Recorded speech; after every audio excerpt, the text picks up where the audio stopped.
Hello, and welcome to the GC80 Show. My name is Amanda Skofstad, Public Affairs Officer for the Episcopal Church.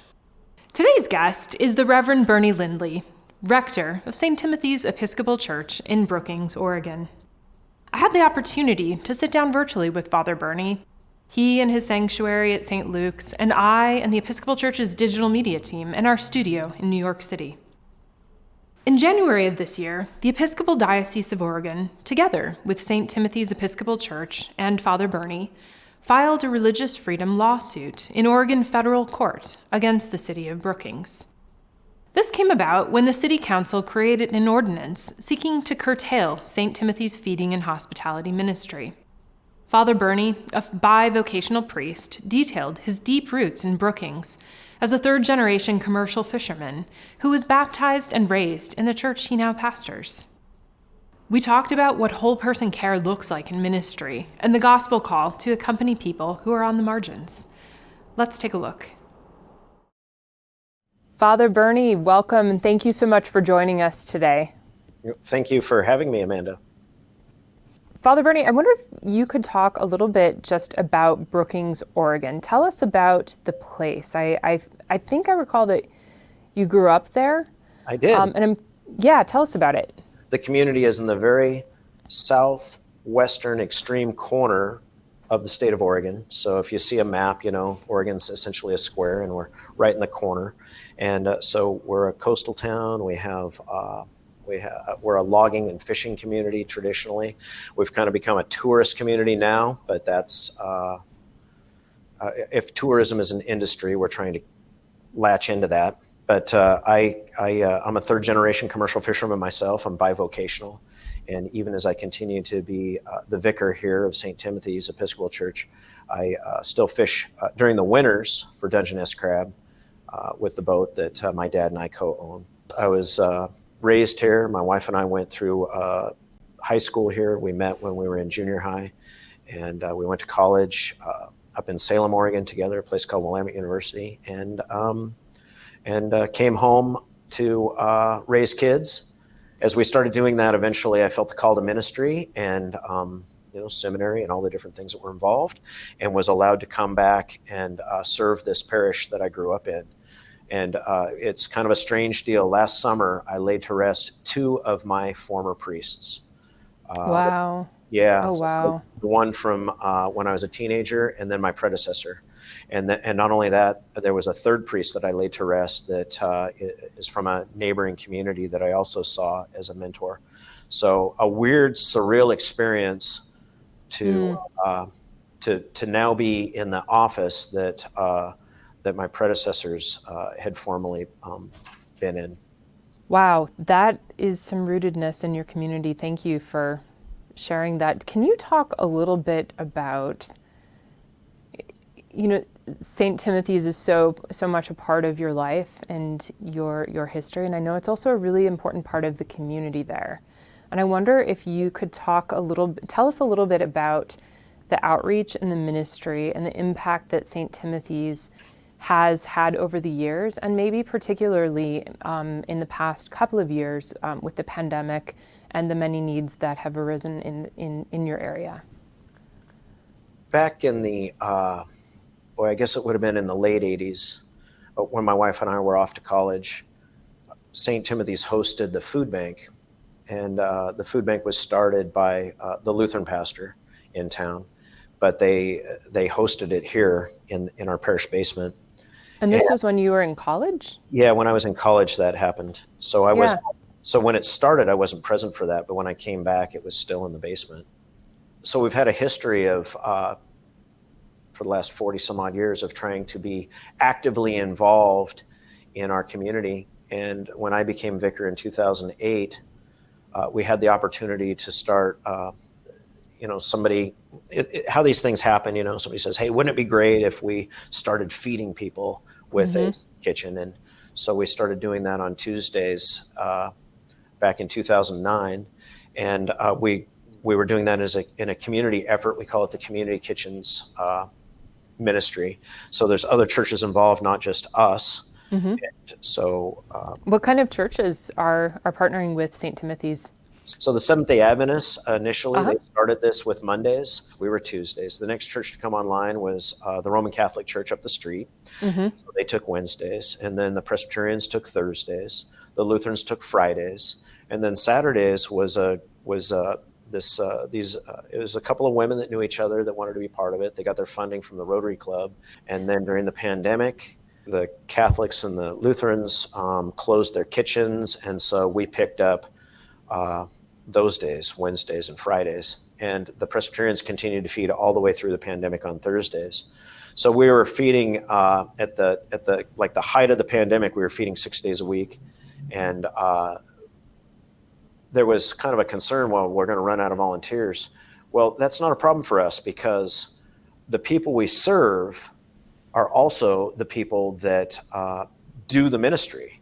So all I have to do is just ask one of our people that is within our homeless population if they want to serve a meal, and then we go through we get them a food handler's card and make sure that they are conversant on what the appropriate health concerns are. So we have people feeding people. We have homeless people feeding homeless people. Because during the pandemic, it was the percentage of people that we fed were more along the lines of homeless folks, because before the pandemic, we fed all kinds of different food insecure folks, people who were seniors, people who were on fixed incomes, all kinds of folks. But during the pandemic, they boosted all of the food stamp benefits to the maximum amount, so those people had access to food. But the people who didn't have prepared meals, the people who didn't have a kitchen to use to prepare their meals, became more dependent upon us to make sure that we could get through the pandemic. So this is sounding like a beautiful story of like ecumenical partnership in the area and so much community involvement. And I'm curious, what was it exactly that brought this activity into conflict with the local city council? What, in your estimation, created that conflict? Well, it's actually, it's pretty clear what it was, because the city council, our city council, at the beginning of the pandemic said, we need to make sure that that homeless people have stability in their lives, so that they can be somewhere should they get sick. Right. And so they extended a temporary ordinance that would allow every church in the city limits to host up to 3 vehicles that people could live in within the city limits. So there's 15 churches within the city limits. So they sent the letter to all 15 churches and said, we will grant you this temporary permit for you to house people during, for the length of the pandemic. And, I wanted to be first, right? So I signed up, got the thing sent in, got approved, got our people moved in, and then waited for the other churches to get people into their parking lots as well. Yeah. But none of them did. Okay. So we became the only church that had people living in our parking lot. And I understand, it sounds like in this part of Oregon particularly, there may be kind of a lack of access to public services generally. Do you feel like the churches are stepping into where a need exists? How do you think about that? The church needs to step in, yes. We're the church that steps in first. In the case of the feeding ministry, other churches have been part of it. When it comes to some of the other things that we've done, like I say, no other church provided space in their parking lots for people to live. And then some of the other stuff, Amanda, that happened was we responded to the pandemic in a way that I didn't realize was going to be as impactful as it turned out to be. So initially, I wanted to, because we back in 2010 to 2014, we had a free health clinic in our basement. Our basement, it transforms. Every so many years, it transforms into something else. And so what happened? So for a period of time, you had a health clinic in the basement of the church. So it's been a Montessori school, it's been a health clinic, and the food bank. And the food bank, and that's incredible. And it's been a COVID testing clinic, and it's been a COVID vaccination clinic. So wow. So because we had a history of being able to provide medical care here at this church, we have this infrastructure in place. And so, and we've been doing flu shots. We've been giving flu shots to our, to the people we serve for the last 10 years. So I asked the Oregon Health Authority if we couldn't get COVID vaccine on site so that we could become a standalone vaccination center. And went through the process. I suspect we're the only church in Oregon that is a standalone. Plenty of churches have hosted vaccination events, but we don't host. We actually go off-site to be the ones who do those vaccination events because we're the standalone vaccine clinic, COVID vaccine clinic. So we've had all 4 of the vaccines that are available, and we have a community of 14,000 people. Wow. And so we only had one pharmacy. So rather than them doing the shots, they referred people to us. So we're up at like 3,000 shots now, when initially I thought we would do 300. That's incredible. Father, I want to ask you about, the way that the way you're talking, it strikes me that we're really talking about like whole person care of an individual. Like we're hearing about a feeding ministry, vaccine clinic, housing, like mental health intervention, and referring people to services. How do you think about that as a priest, thinking particularly of Jesus' example of shepherding people and meeting them where they are and accompanying them in whatever the need is, which, there sounds like such great versatility. Like, how do you think about that as a priest and as a focus of your ministry? So one of the things that I talk about all the time is during Jesus' earthly ministry, there were 3 things that he primarily spent his time doing: teaching, healing, and feeding. That go and do likewise, right? So it is our goal to heal our community, because Jesus didn't just, he healed the whole person, right? So you're exactly right. We want to address whatever the need is that creates stability in a person's life, that allows them to live into who God's calling them to be and there's no proselytizing. We don't tell them that they got to worship with us. We don't tell them that they need to have the same experience with Jesus Christ that we have, or the same relationship with Jesus Christ that we have. We provide the services for them, and we build the relationships with the people we serve, because they are children of God, and we want to be Christ present for them in such a way that they can live into who God is calling them to be, regardless of what that might be. It's like we don't decide, okay, well, what you really need is a job, a house, 2 kids, and a dog, and maybe a cat. We don't decide for people how they need to live their lives. We just try to meet them where they are and create something better for them, because we're in relationship with them. We want their life to be better as a result of that than it would be otherwise. That's our entire goal. Yeah, and when we think about some of the tensions with the local city council, and even that escalating up into what is effectively a religious freedom lawsuit at the federal level. I wonder if you could talk a little bit about that. How do we think about social justice and the necessity of doing ministry when we live in a society of law and order? And how do you think about that? And what are your reflections on that? I know the case itself is still pending. But in terms of how we comport ourselves in the world as individuals, and also corporately as the body of Christ, how do you think about social justice and interaction with a legal framework like this? Think about how many hospitals the Episcopal Church started back 150 years ago. And you think about schools and just the basic societal infrastructure that churches have provided historically. Something has happened within the last couple of generations where that is no longer the case. So where the church was in the forefront of doing these social justice things and looking after the least of these, something changed. And whatever that is, we could talk about that at length, I suppose, and have long arguments and write books about this. Yeah, for sure. But what the problem is that in that process, the church lost authority. The church no longer was the go-to place in order to find healing.